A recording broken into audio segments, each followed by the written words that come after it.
Alright, now we're going to paint a house. Before I do, I want to show you where I learned how to paint.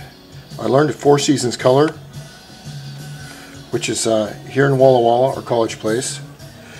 Here's the owner right here, Matt Harden, along with some of his crew, and there's that really good looking guy right there next to the owner's wife, and there's Annie, the other co-owner. Anyway, I'm going to show you some things that I learned on how to paint a house. I no longer work for Four Seasons because frankly I'm 50 years old and I'm a little too old and fast, slow to really make a lot of money. But what I learned is priceless. In my 2 years there, I learned more about the craft of painting than anywhere. I should be paying them. And what we're going to start here, I've already done a little bit, but this house was it was wood with no caulking. I did this is one of my houses. We did this 4 years ago, where I caulked all the nail holes, and you can see how the caulking has come through right here. And this is 81 degrees out here, but if you put your hands on here, this is probably 120 degrees. That's a little too hot to paint in, because what happens is when you go to spray your paint or your primer, it will hit the surface and dry before it has the time to liquefy. And what we want is good surface preparation. This is a 5-in-1 tool, which you can get at any paint store. You can also get a 9-in-1 or 10-in-1, which I like better. It's a little bit bigger. But you want to go along and go over get the loose paint off without damaging the wood underneath. Now generally, and I've already gone over power washing, I'm not going to power wash this house because I may wash it off, but I will not use a power washer because this wood here is about 40 years old and I don't want to take the power washer and eat it up. Now after I do this one, you do one section at a time. You do around your windows. You take your time. Remember that during the day, the paint will get hot. It'll be almost like a kind of a hot vinyl. And if you're using a scraper or if you're using a power wheel, disc, whatever you want to use, it's best to use it when the paint is colder.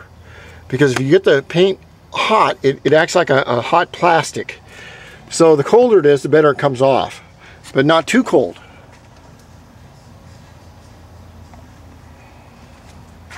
And you want to look around and see where your problems are. And I made a few mistakes on this house.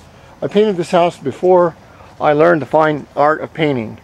And I'm going to take everything that I learned from Four Seasons here in Walla Walla and apply them on this house. Now, Four Seasons is not sponsoring this tape. This is not under their umbrella affiliate or their aegis. So anything I show you here is not company sponsored. I'm only showing you what that great company has shown me what able to do.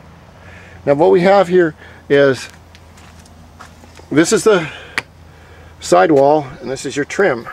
Usually you have your body and your trim color, and usually one complements the other. And what you can do is on this wood paneling, you can butt with the seams that are butted up against, you can caulk these and caulk these. You do not want to caulk underneath here at all.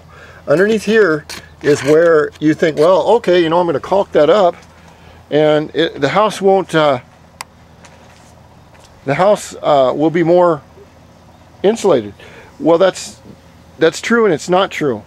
The thing is that with houses with siding, they have to have an area to breathe, to expand and contract with the heat and the cold of whatever area you're in. And if you'll notice, the way this was built in 1967, you can see the upper 4 or 5 body panels are out about 1 inch. That's because that is a natural vent. You can't see from the street. But whoever built this house was a master builder. But I painted it the wrong color, and now my mom wants to paint it a different color. So what I'm going to do with this side is I'm going to go and get the surface preparation ready. What I want to do is get rid of all the loose paint and not damage the old wood, because this is 40-year-old wood. But I want a sound surface preparation so the new paint will stick to it.